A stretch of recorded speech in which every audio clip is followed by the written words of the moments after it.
Hello everybody, I am finally back after almost a year, I apologise, with another Planet Zookeeper video. So this is the series where I give, as a zookeeper, my tips and tricks to help you guys make your zoos look a little bit more realistic. I've been pleasantly surprised to see my videos that I have already uploaded in the series are still being quite popular, still getting quite a lot of views, so it's nice to know that they're still helping you guys out even after such a long time from the last video. So yeah, it's finally time to have another one. In this we'll be doing the first of the series of animal based, like animal enclosure based videos, and the vote was that we wanted large carnivores first. So yeah, this will be the large carnivore episode that does apply a lot to small carnivores as well, but we might go into them a little bit more on their own at another time. So if you have been struggling with making your carnivore enclosures look as realistic as possible, then hopefully this will be the video for you.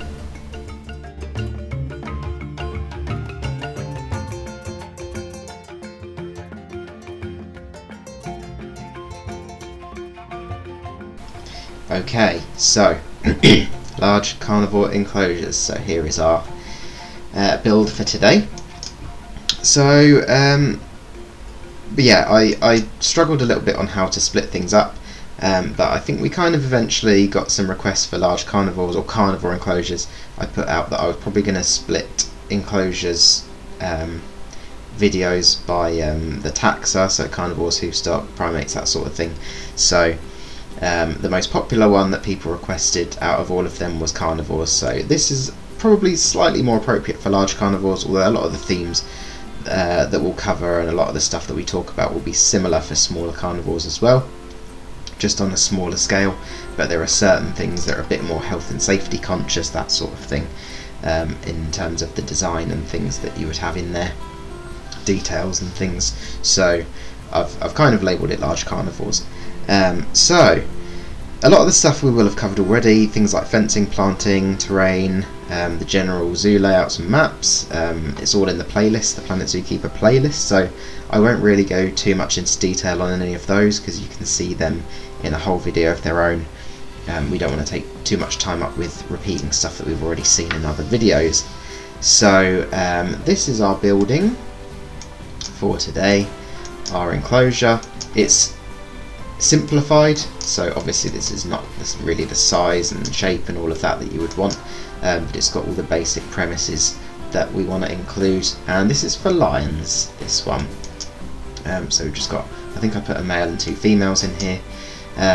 So lions, a general standard large carnivore. They don't really have as many sort of specialist requirements as some other species.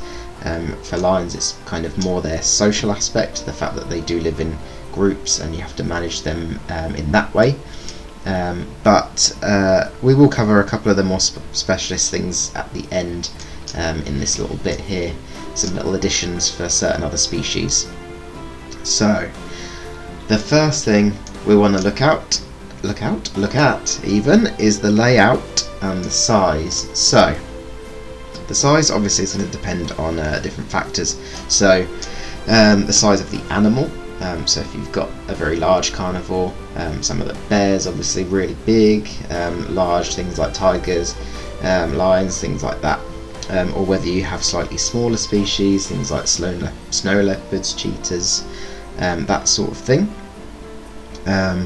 The number of animals you're going to want to be holding, so as we said just a minute ago, lions are going to be in a pride, so you'll probably have more individuals there than you would for other species. So things like leopards, you're probably going to have 1, or you might have a pair, that sort of thing. And then the height as well is something that you would want to consider as well. So if you've got things like lions, you're not really going to need much height on it. Some platforms and things to get a little bit higher, but not compared to things like, again, we use leopards as an example, much more arboreal species. You'll probably want more higher points around the enclosure, whereas for these guys you can get away with a base level and then just high fences to stop them getting out. So yeah, there's a few different things to take into account there for size. As I said, this is not to scale as it should be. Obviously this is too small for these lions, but it's just to show connections and layouts and things like that of what you might want in there. So the layout itself, got quite a few different aspects that are quite important to look at when we're talking about layout. So one of the things, climate.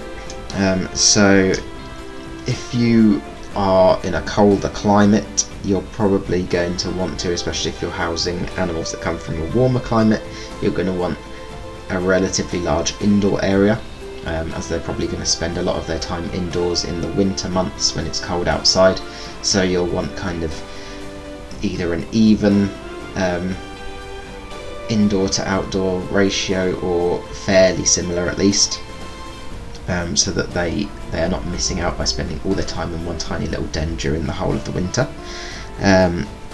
And then on the flip side of that, you might want some proper air-conditioned areas for your hot zoos in the hot locations, so that animals can get out of the heat during the day in the summer months or the warmer months.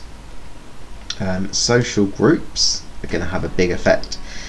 So you're going to need the ability to split animals where necessary. So that could be for lots of different things. It could be if you've got to do some veterinary treatment on one of them, if one's going to give birth and you want it to be separate for a while, if your group starts to break down and you get fights and you need to split animals off into different groups with the hope to maybe send some to a different zoo in the end. You just want that flexibility to be able to split animals. So as you can see in here, we've got the main paddock. Indoors, I've made the group that separate the roof, so we can have a look at both of the bits here. So we've got big outdoor paddock there. We've also got a separate paddock here, so probably a smaller one, but still some sort of bigger outdoor area for a different group of animals, or if you needed to split animals. If you're going to have a male and a female holding of a species separately, you're probably going to want more even outdoor areas, so that you've not got one tiny one bigger one, but obviously it varies quite a lot. We've got a couple of yards here as well, that would be outdoor yards, so a concrete one there and a kind of bigger bark one there with a platform and stuff in it too. And then indoors here we've got 3 dens, one bigger one and then a couple of smaller ones. So we've got options here of splitting animals and in all their different kind of areas, their indoor area, their yard area and their paddock area. So that's really important. So yeah, multiple dens, yards, paddocks. It's ideal to have as much as you can. Obviously zoos are restricted on cost, on space, in the real world. How they can lay these things out, making everything connect is obviously very important. The more connections you can have, the better, really, because it allows for more flexibility, but that obviously will incur extra costs depending on how your setup is configured. And then of course you're going to want to have your keeper areas. So over here we've got our keeper area down the bottom in the corner, and then we've also got this area here towards the back. So obviously internal areas and external areas probably you're going to want to have as well, external areas that your keepers can access behind the scenes, but your public and things, other people can't see or access too much. These are obviously really important for various different things, so storage in general. So if we come down into our keeper area here, this is obviously very rough, but we've got some storage areas, some enrichment bits, things like that. We've got a fridge, very basic pretend fridge for food storage. We've got a preparation area, so like workbenches, things like that. You can prepare food, make up enrichment, all of that sort of thing. Bins and things you might be needing to hold and store waste materials here. You might also have some outside, which I haven't put any outside, but you might have bins and things outside too, of course. And then just general movement access in order for the keepers to do their job, to get into these areas to clean, to move animals around between the enclosure. So an overall kind of area there to access everything, and then around the back here to access all these different areas too. Next we have our public viewing areas. So if we come down this way, public viewing areas obviously incredibly important. If the public couldn't see them, they would be very annoyed. So we've got various different public viewing areas around here. So the main thing we try and get away from a lot of the time is to not have public viewing all the way around. So you can have an element of privacy for the animals in certain areas, or at least so that they feel like they're getting a little bit further away from the public at times if they choose to. Specific points of view even. So you might have some other enclosure up here on a hill, and you want to kind of focus the eye on a certain area. You could make this more of a public viewing point that has a specific viewpoint. Then we've got some other ones around here. So we've got a nice glass viewing point here. We've got some foliage around the edges but gaps in it so people can see, and then we've got some glass for this indoor den too. So yeah, viewing areas for indoor and outdoor areas are quite important. You won't always see indoor areas. You might want to keep your indoor areas private and only have your outdoor areas as the viewpoints, but it's completely up to you. And in this case we've got this bigger on-show den, but we have got separate off-show dens as well. So the animals have got other areas where they can be housed off-show if something else needs to be done with them that you don't want public seeing, if you're doing vet stuff, that sort of thing. We've got areas where you might want them to be sheltered, so I haven't put any here, but you could have a sheltered viewpoint there if it's raining or over the house there. You might want places where you've got clear views so you can take photos, things with no obstructions. So in this case, either through the glass, although sometimes that's not great. You might have elevated points where you're looking without any mesh, that sort of thing. So they're all things to think about for public viewing areas around these enclosures. And then we have got the training bits, so that's the last point for the layout and size. So in here I've made a kind of training area. So you might have certain areas where you want to do training specifically, you might not. If you've got mesh everywhere, you can probably do training wherever you'd like, depending on what the training is.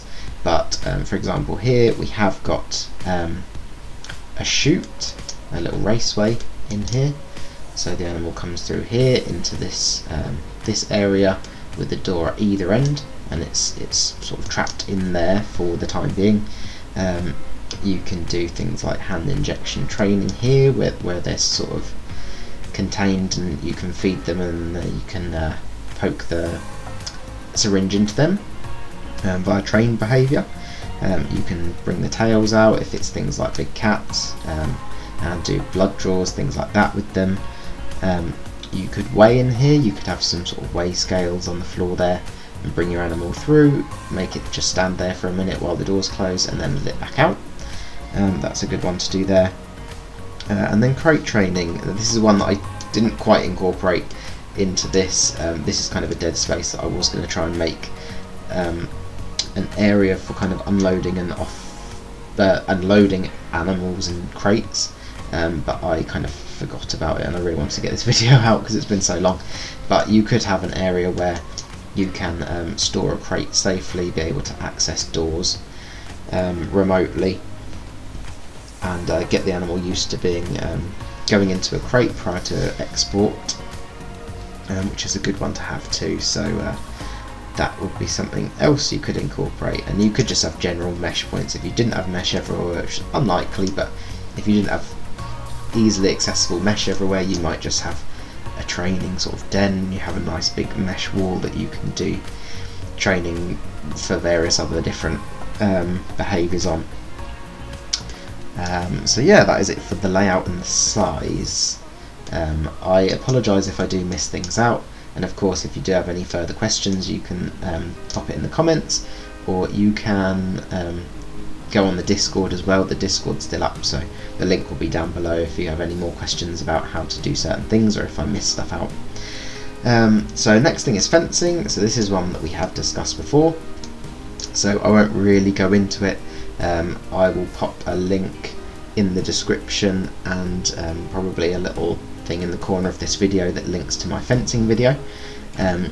But general overview, you're going to have tall fences to stop things climbing out, overhangs, which I didn't put on here, but now we have mesh pieces, that makes it easier. I did actually build all this before quite a lot of updates came out, yeah, we didn't even have them when I built this, but probably want overhangs as an extra defense against things climbing out. Electric wiring and things around, which is a bit hard to do in the game without the kind of thin pieces that you would want to simulate electric fencing, but that is something that you would have. Probably you'll want standoffs for the public so they can't get too close to the fence, obviously, poke their fingers through, that sort of thing. Probably going to have mesh for most of it, and probably points of glass for people to see unobstructed, and then you potentially would have meshed over areas as well over the top of the enclosure, but that does depend a little bit. We'll go into that a little bit more later when we talk about specialist requirements with climbing and things like that. So yeah, that's the kind of general thing for the fencing. So next thing is access. So access points, obviously incredibly important. So keepers, for the keepers, you want keeper doors everywhere. So you need access to the keeper areas, so we've got a door here, as well as the animal areas. So you'll want these. This is where I've kind of put the doors, but I haven't gone too much into detailing them, but these would be doors into these areas. We've got doors down here into these areas too. Being able to get into all these different areas, ideally without climbing through animal doors, is better and safer. If you needed to quickly get out, you don't have to climb through something. You might have them solid doors, or you might have them mesh, or you might have mixed. So sometimes the mixed ones or mesh ones are safer. So you might have a mesh door here, a solid one, then a mesh one, so that you open the solid one and you can just check that this is clear before you enter in case something's gone wrong inside. So you're having mesh just means you can see things better, which is always good when you're working with big carnivores. That might be the thing that you use the most, is a mixture of mesh and solid, sort of mesh windows maybe on a solid door, or mesh doors. Animal slides themselves, so similar thing, maybe mesh, maybe solid doors, maybe both, or mixture. It really depends on what you want to do, what animals you're holding. So if you have more sociable animals, you might want them to be able to see each other if you're closing doors.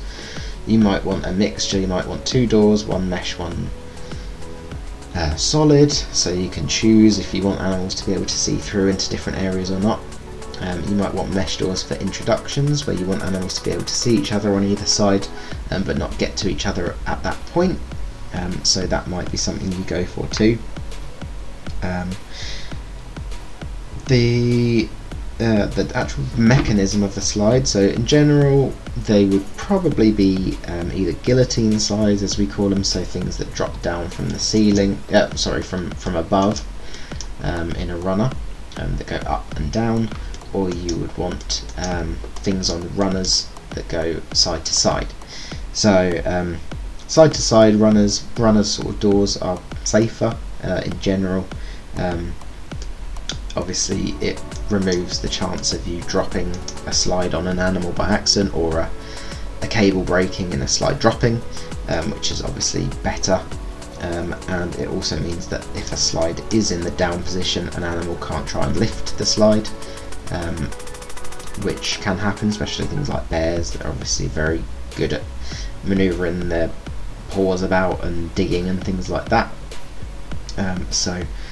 Yeah, in general you probably nowadays say these are safer, but it just depends on the configuration, the space that you have. There might be areas where it's easier for you to have an up-down motion slide than it is for you to put the mechanism in to have a proper side-to-side motion. It really does depend. You might end up just having a mixture of both, but something to think about when you're designing these things. And then of course actual vehicles themselves. Actually I should mention solid doors to keep heat in is also important, of course. So these external facing doors that go into yards or paddocks, you would want to have them be probably solid, or you either have, like we said before, a solid one and a mesh one to keep that heat in when animals are shut in. And double slides, I didn't mention.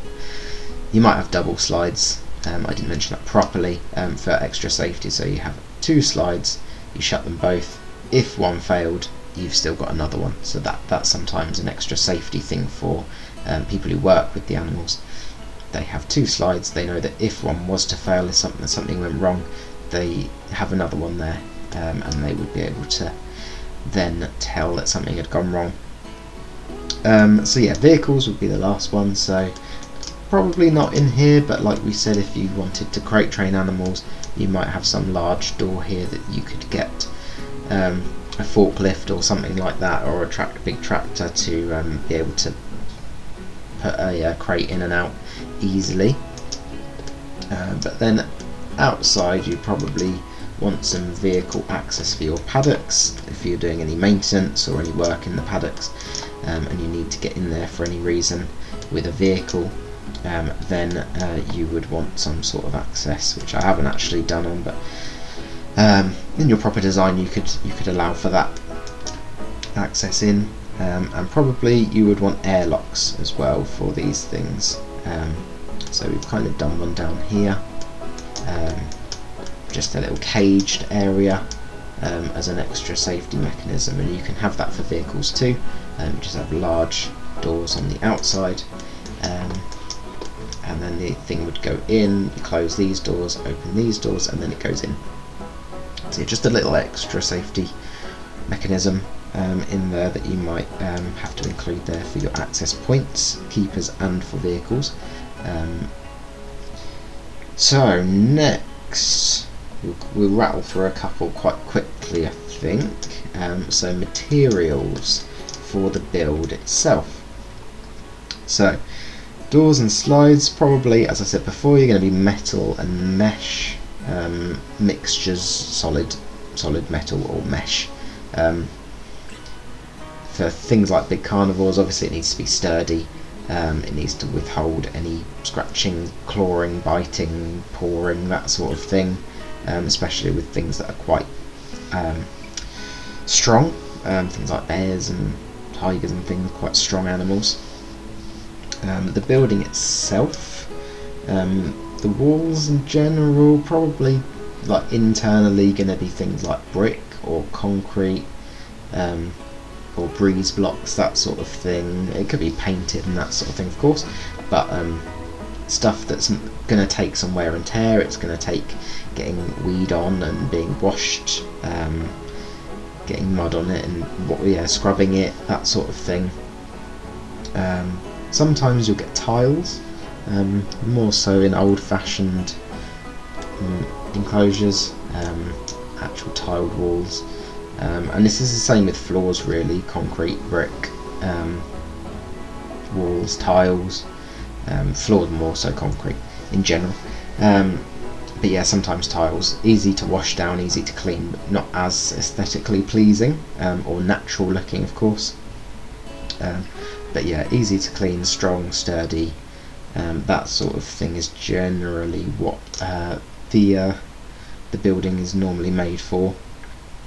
Things like wood obviously could get damaged quite easily, could be ripped up, bitten, chewed, torn apart, clawed at, ripped to pieces, that sort of thing. And then of course we mentioned the fencing, mesh, probably have some glass. You might have areas of concrete or things like mock rock that are kind of concrete-y like solid, strong stuff for these kinds of animals. Now substrates is the next thing, so stuff that's going on the floor, or either what the floor is made of or what's going on it. So we kind of said before, a lot of things would be sort of concrete, mock rock, that sort of thing, but then things you might want to put on top. Bark is a very common one, of course. You might have straw for certain things. You might only have these in certain areas rather than the whole floor, so you might have, like here, a straw bed in there, when the rest of it is kind of coloured concrete. Things like shavings or wood chip, that can be another one as well. Sand, potentially. I don't think I've seen sand used in many big cat indoor bits, but outdoors maybe more so. So outdoors, pretty much everything the same, but yeah, you might have a bit more sand, and you might have outside more beds or of softer material, or kind of pits, so like a bark pit or a sand pit, that sort of thing. Because obviously outdoors a lot of it's just going to be natural dirt, grass, that sort of thing, probably. That it might depend on where your zoo's kind of located, and the kind of whether it's more natural or if it's more sort of a city zoo that everything is kind of faked a bit more. Lighting and heating. So lighting is pretty important for safety, of course. So you need to actually be able to see indoors. You need to see where animals are properly, to know that an area is clear and there's nothing lurking inside that you've not seen. So really important for indoor areas. So you might have sort of fluorescent lighting, strip lighting, that sort of thing. Let me get the roof back on when we go inside. So yeah, things like strip lighting, fluorescent tubes, that kind of thing, or other proper well lit lights. You want them in keeper and animal areas inside, to light up all the actual dens and things too, as well as your actual working area. Outside, probably not going to have as much lighting, except maybe for just areas around here. I haven't actually put any in, but just maybe areas where keeper entrance and exits are, and then maybe this kind of areas around here where you might need them for safety. But in terms of within the enclosures, you're probably not really going to want lots of lights, because in general you'll want it to be dark when it's dark, so that your animals aren't constantly thinking there's lights on all the time. Heating varies species to species, of course. So cold weather animals probably need less heating, but you still might want to give them some. It's always nice to give animals the choice of something. So in here what I've done is got heaters, these kind of bar heaters, like strip heaters, on the roof, or like hanging on the roof, all boxed in. So you probably want to box things in if they're potentially within reach of animals, even lighting too, to be honest, potentially if they are within reach of the animals, just to stop them from damaging them and then themselves hurting themselves, electrocuting themselves, that sort of thing. Or you might have the kind of red lights that give off that kind of red glow, as well, potentially in there. In the keeper areas you might have radiators. I've put a couple of radiators as well to warm the building a bit more as well in general. A lot of these kind of strip lighters and red heat lighters and things are red light heaters even, more kind of targeted to certain areas, so underneath it will be hot but the area around isn't as hot, so radiators might heat the building itself a bit more. You potentially could get underfloor heating, but obviously it could be quite expensive to install it all and awkward to maintain, potentially as well. If it breaks, then you're in a bit of an awkward position there, so that sort of thing. But you might have it more on just certain areas like rocks, heated rocks or that sort of thing. So in theory this could be a heated rock if you didn't have heaters up there, just to provide that extra bit of warmth for the animals. Next we have planting. So planting, another one. If you've watched the series so far, then you will have seen I have done a video already on planting, so you can have a look at that. Again, I'll post links. The main things to think about specifically for large carnivores: beware of climbing, of course. A lot of them are good climbers, so you don't want trees too close to fences, and of course for the potential of trees falling or breaking near fence lines or on fence lines. Toxic plants is something to think about, but I don't think you really need to worry in building in Planet Zoo. I don't know if we know specifically everything, all these plants here, and if something's toxic you normally just put stuff in to look nice, even if it's not supposed to be the thing you're using. But that is a consideration, of course. Cats probably less destructive, I would say, than some other things. Dogs, maybe digging, that sort of thing. So wolves, hunting dogs, that sort of thing. Bears probably would be the most destructive, I would have said, in terms of they might dig things up, destroy things, break things just for fun, potentially want to eat things if there's like berries on trees, that sort of thing. So yeah, just something to consider for those kinds of animals. You might want to stop animals getting access to certain things, but we've covered all that in the planting video, so if you want to look at more and learn more about that stuff, then have a look at the planting video. Next thing we've got is furniture, so enclosure furniture. So there's a lot of different items, and these can probably pretty much apply for indoor and outdoor areas, to be honest. So main one, climbing frames, that's always a nice one, or just platforms. So these, you'd probably say these are more platforms than actual climbing frames, not branches and walkways and logs and things everywhere. But something that gives the cats a vantage point, or bears a vantage point. A lot of these animals, not so much dogs, even though they probably appreciate a platform and they might like having vantage points, but yeah, something to get up a bit higher and have a look out over things. Normally these animals will appreciate. Hot rocks, or sunbathing areas, so we've got a kind of little rock area here which could be a hot rock, or just like I said, yeah, an area where the sun goes on, that the rock kind of absorbs the sunlight a bit and is a nice sunbathing area. And then of course you'll have your enrichment items and bits and bobs around, things like your scratch posts. You might have just logs up, just normal logs as posts for them to scratch, or logs on the floor for them to roll around and play with. Substrate pits and things, as we said. You might have a pit, a sand pit or a bark pit, that sort of thing. And yeah, as I said, these could apply for indoors as well.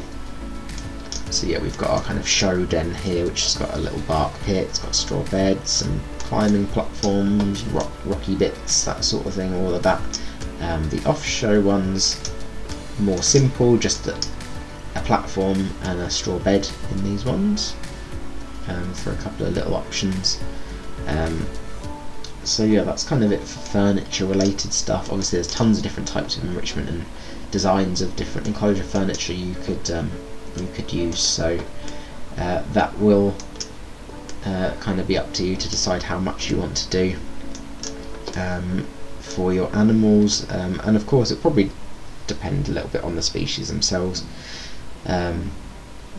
of how much they would like, how much they would use it compared to kind of what their natural behaviours are in the wild. Almost finished actually. So theming and details. So theming obviously can be very important. Some zoos are more themed than others, some enclosures more themed than others.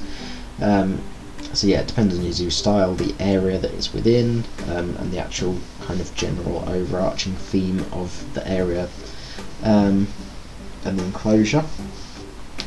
But things like fencing, planting, the actual building aesthetics, and the actual look of the building itself can all be incorporated into how you theme the enclosure with the area that you're going for, the animal that's in it. Loads of different designs of things you could do online if you have a search for stuff, but yeah, there's a lot of different things you can do there. Health and safety, just a few little bits extra for health and safety. As I said, for cats it's very important. Obviously you'll want areas that are off show completely, behind fences. So we've talked about quite a few, but things like yellow lines is becoming quite popular in certain places. So the idea is that this is kind of a safety line, don't go beyond that line unless you're trained or that sort of thing. Things like this, if you've got slides that have to come out into keeper areas, having kind of warnings on there. This is a very rough design of how to do that, but just kind of making people aware that that is there so they don't walk into it. Then the other thing you could have, we mentioned airlocks, which I was going to mention in this one, but we said it earlier, but just that extra precaution to stop things getting out behind you or past you. Here we've got another example, so we've got a slide that's operated via the here, so you probably have some kind of handle here. You want some sort of protection here against the mesh. You don't really want to be right there where the animal can get right up to you with the mesh there, so you might have a solid barrier around any moving parts that keepers would need to access. I think I put that out here as well somewhere. Yeah, over here, so you might have another slide operated here that goes back and forth this way.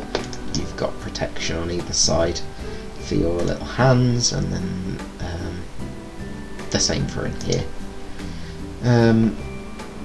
This is another random design thing, I don't really know where to talk about this, but a lot of the time you'll have these days paths that go over sort of tunnels, animal tunnels, which seems to be fairly common in some places, so it's an option, something to consider. What else did I have written down for this? I think that was it actually for the health and safety bits. Oh, actually no, the other bit was... No, I'll talk about in the next bit. So keeper areas is the other bit I was going to talk about. So in here, things like tools, you might want to pop them in, fridges, freezers, work surfaces, bins, clipboards, paperwork, notice boards. You might want billboards that look like proper whiteboards or blackboards, that sort of thing in here. Health and safety documents you probably have around as well. They're all good ones. And then things in animal areas, things like drains you might have. The only other thing I could think of was things like water troughs, little water troughs here, little refillable ones, that sort of thing. Little details that you might have in there. That was kind of everything I could think of. I think we've covered everything else.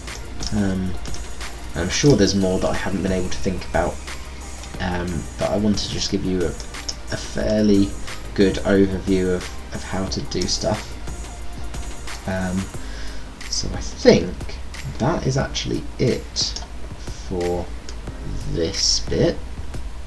And of course, I did say as well, we have got a second paddock.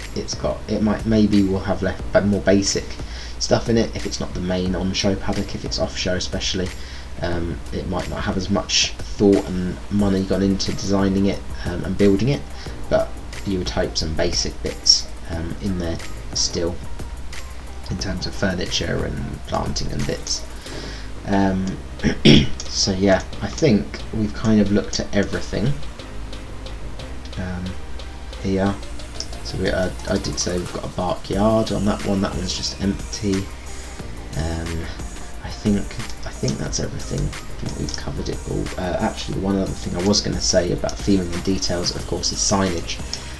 Is something that would be very important around here for all your enclosures, really. And I think I'm going to do a signage episode at some point. Hopefully not in another year's time will be the next one, but yeah, we should hopefully have a signage episode, which would be nice, because there's a lot of good stuff to talk about signage and different ways you can use it and stuff. So but yeah, signage around here obviously is another thing about detailing you would want to include. So the last stuff, the extra considerations for different taxa and that sort of thing. So first one, pools. So these are things that you wouldn't necessarily have in every single enclosure, but in most of them, or at least for certain species, you should have them. So pools is a good one. So things like a lot of the bear species would appreciate it, and then some of the cats as well, tigers, jaguars, will appreciate having a pool to play in, swim in. You can sometimes use it, especially for things like bears. You could actually scatter food in there, and they can kind of forage in water for their food as well. So pools is a good one to consider. Not necessarily for everything. You probably wouldn't want a pool in your lion enclosure, unless you just wanted a small one for aesthetic purposes. But definitely something to consider putting in. Climbing. So climbing stuff.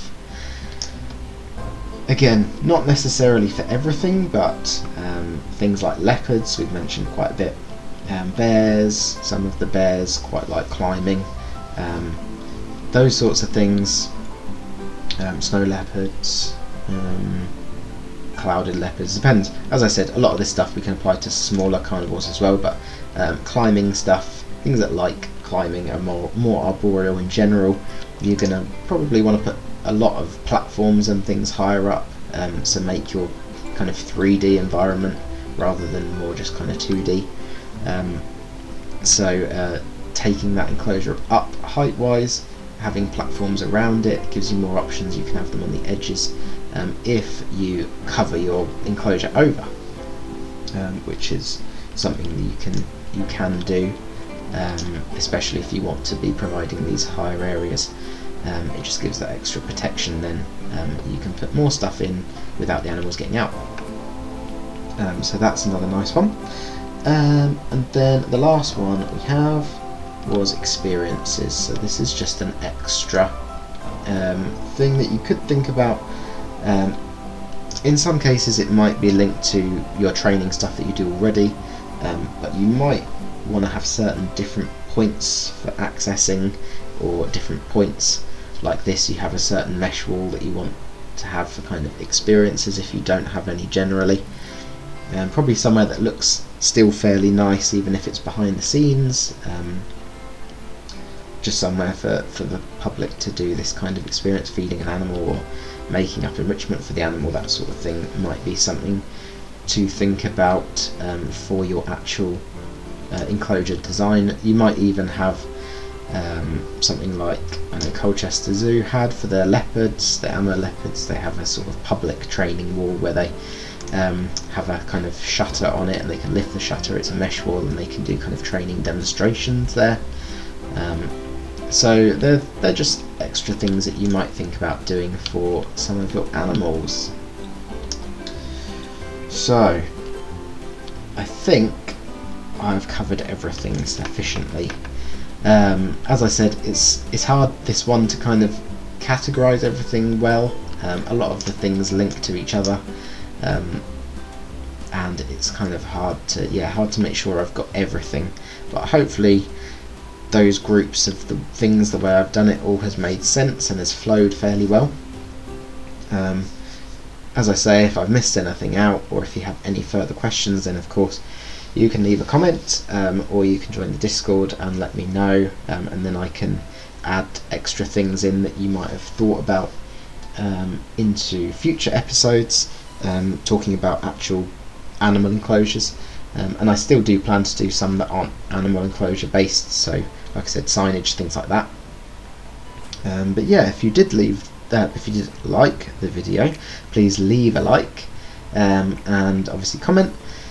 And if you want to see more, of course, you can subscribe. If you haven't seen some of the older ones, you can go back on the playlist and you can subscribe and see all my stuff that I've been building throughout the time I've been playing Planet Zoo. And yeah, I'm going to try and hopefully, I know I say this every time, hopefully get stuff out a little bit more frequently than I have been, because I can't believe it's been a whole year since the last Planet ZOOkeeper video, so hopefully it won't be too long till I get the next one out.